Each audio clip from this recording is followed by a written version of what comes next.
A good name is better than precious ointment, and the day of death than the day of birth. The preacher, traditionally King Solomon, prioritizes intangible character over physical luxury. In the ancient Near East, ointment was a costly, evaporating commodity. A name, or reputation, is a permanent legacy. The day of death is better because one's character is finally settled, whereas birth marks the entry into a sin-cursed world. Biblical people relied on communal honor for survival. Today we often obsess over digital clout and curated images. Ecclesiastes challenges us to focus on the depth of character that outlasts our biological clock. It is better to go to the house of mourning than to go to the house of feasting. For the heart of the wise is in the house of mourning, but the heart of fools is in the house of mirth. Sorrow is productive because it forces us to confront our mortality, leading to a glad heart reoriented toward eternal reality. Feasting often masks the truth with temporary mirth. Ancient life included ritualized communal mourning. Modern culture is mirth-centered, using social media to mask grief. Ecclesiastes suggests that avoiding the house of mourning keeps our wisdom shallow. It is better for a man to hear the rebuke of the wise than to hear the song of fools, for as the crackling of thorns under a pot, so is the laughter of the fools.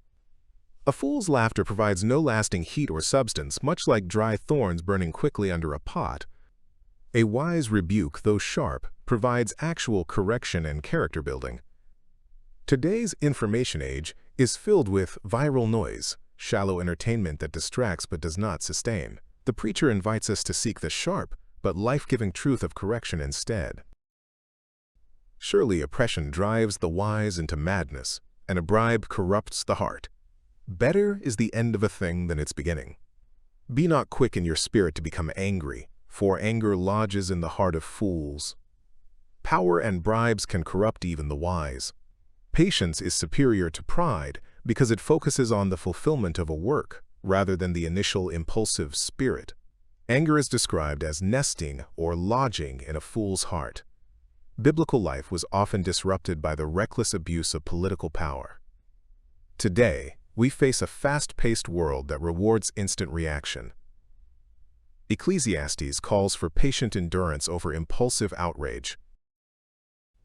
Wisdom is as good as an inheritance, for the protection of wisdom is like the protection of money, and the advantage of knowledge is that wisdom preserves the life of him who has it.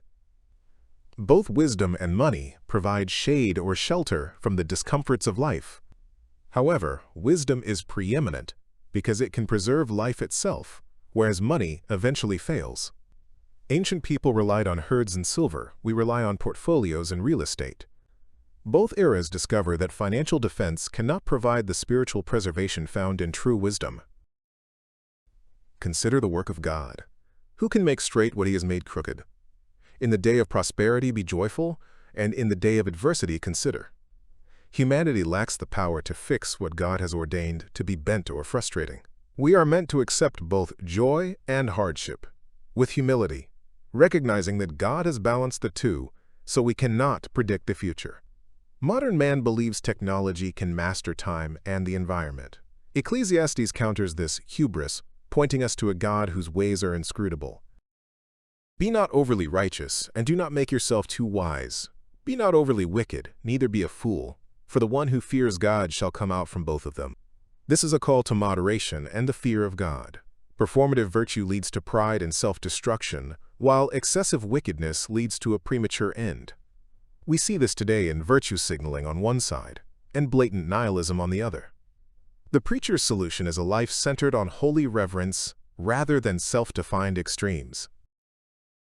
Surely there is not a righteous man on earth who does good and never sins. God made man upright, but they have sought out many schemes. Wisdom gives more strength than 10 rulers, yet no human is perfectly sinless.